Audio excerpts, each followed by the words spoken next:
very quickly leave the sector with blitz in, and I'm a bit short on ruses, so I get run down. Oh, that was ugly. What's next is going to be even more ugly, though. Some fairly poor air micro for Persian. If you're gonna bomb stuff when there's AA about, all your bombers need to go in together. Now, there's too much AA anyway. Fanaticism, maybe we'd have got a few kills. As it was, I think we got 2 AA guns and lost 7 Stukas. All my planes. That was a really bad move, let's just be honest. I did Again, select them all at once, but they all turned one by one for some reason, instead of simultaneously. My AT bunker saved the day again. Those AT bunkers, they're nasty. They don't survive as much as some people seem to think they should, but they dish out the damage. Although, I'll be honest, Forested AT would be doing a better job. Yep. Now, points are roughly even, but we still have the economic advantage. We're up 3 depots at the moment.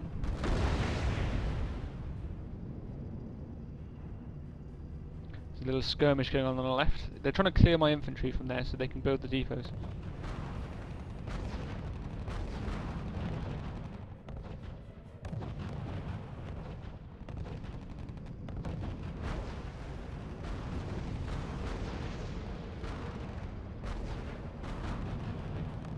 Persians pushing out some Panthers, so more resilient to the Jackson shots. I think I should know this, but I don't. I don't know how many hits Panzer IV takes and how many Panthers take. But I think Panthers take 1 more hit from Jacksons before they die. So while they're more expensive, and sometimes you think, well, it's not really worth it, it is. Because 2 hits versus 3 hits is a big difference.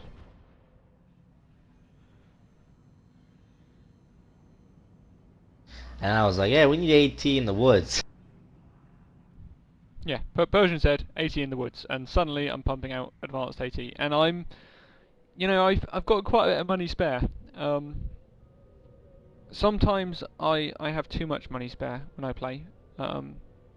Sometimes I don't, but it is useful for things like this when you suddenly realise forested AT, that's the way to go. And look, I blitzed it. I can just build a lot quickly. Good thing we blitzed it, because they're about to attack. They probably didn't realize, because they didn't have recon, what was going into those woods. They probably thought it was infantry. Well, you're not camoed, so they probably knew it was AT. I don't know why they attacked. They probably just thought they could overpower, maybe.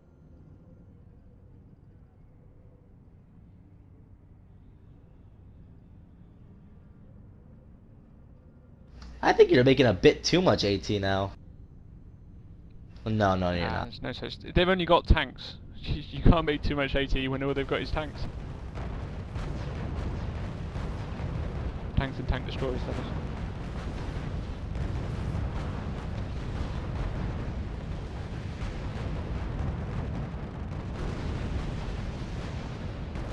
And here they persist a bit too long. My AT is causing absolute havoc. I think the majority of the kills here are from these AT guns. Just blasting into their flank.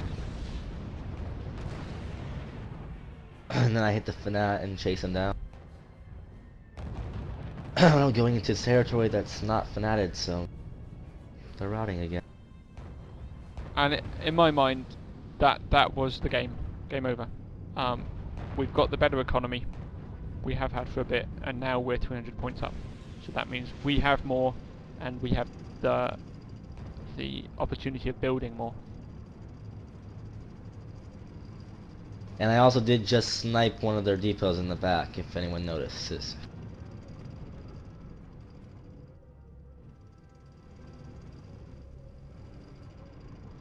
They got the artillery out way too late. That would have been useful earlier. Well, what would it have When killed the earlier? wooded AT came out. Yeah, it would have been useful as a preemptive item, but then they'd have had very much fewer Shermans. Those priests aren't cheap. They need to have either some infantry or some artillery to mix in there. Yeah, there's a bit of a monoculture. These Jacksons I don't think are very... I think they need to give up on the Jacksons.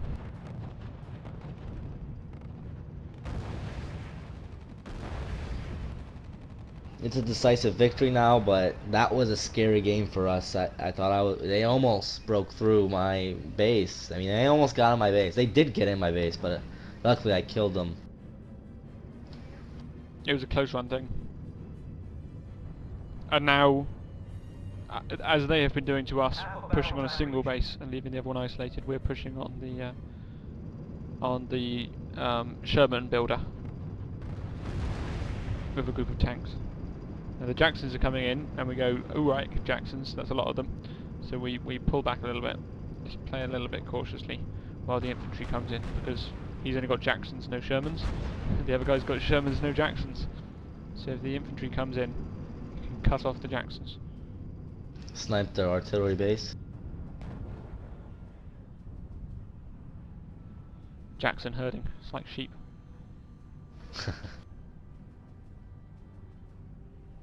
So now they've got 4 Jacksons in the right hand base, and that's not going to be enough, so we can just charge in now.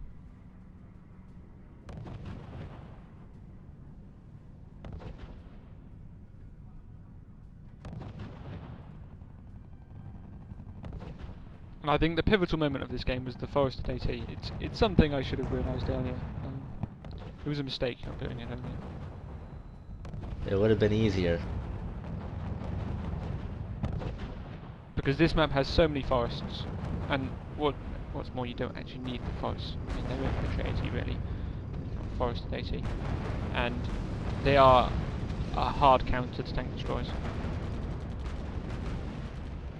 More so than infantry. That's it. They surrendered.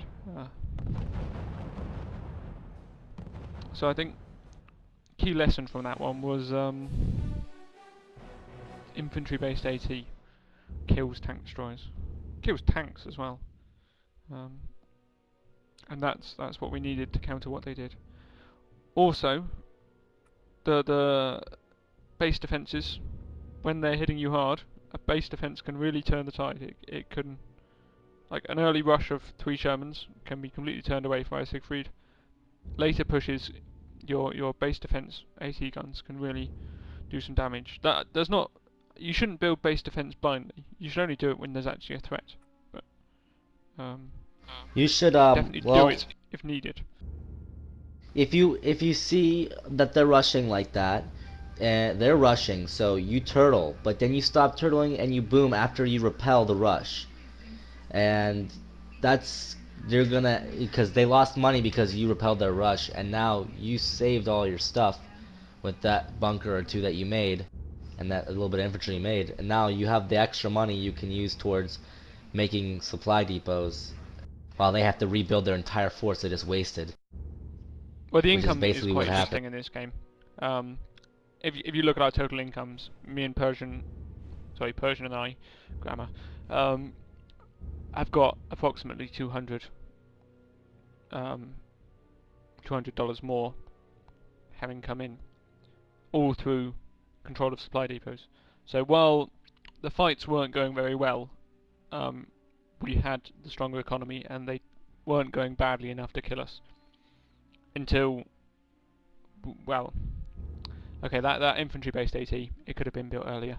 We didn't need this massive economy to do it, and if that fight had happened earlier, they'd have been in trouble. But I think they thought that that attack was unstoppable. I don't think they realised quite what was happening with the infantry-based AT. Yep. Turtle beats Rusher, and then after you're done turtling, you just got a economic boom. Well, supply depots in this game are interesting, because you want to... At the start, you don't want too many, because you can't fight with so few, or with so many, because you spent all your money on depots. But you want to get, like, at any point in time, you typically want to have as many supply depots as are safe. if there's a choice between building a supply depot and building an army, if you don't need the army, like I always felt that our combat troops weren't actually too worse than what they had. So in that situation, you should be going for the economy, because with slightly worse forces, you shouldn't be losing your base. You shouldn't be losing your supply depots, even if you've got slightly worse forces. So you can build up your economy and then smash them later. Of course, you know it's impossible to give generic advice like this. Um, in many games, this is just not true. But I have found, at least, quite often, victories that I get where all the fights have been close have been because I have built more supply depots. In 1-on-1, in 2-on-2, it's sort of the money coming in is a big difference. 200, that's 10 Jacksons. That's quite a big fighting force.